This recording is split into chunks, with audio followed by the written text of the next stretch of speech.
मुझे मालूम है कि आज ये जो सौगात मिल रही है, 6 स्टेशन मध्य प्रदेश के हैं, यहाँ हमारा नर्मदापुरम भी है, कटनी भी है, श्रीधाम भी है।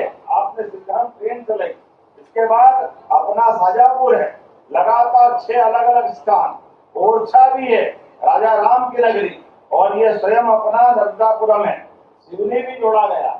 6 स्टेशन के माध्यम से इनका सबका पुनर्निर्माण कराया, जहाँ पर फुटओवर ब्रिज, प्लेटफॉर्म, दिव्यांगजनों को सुविधा, सभी प्रकार की व्यवस्था जोड़ते हुए।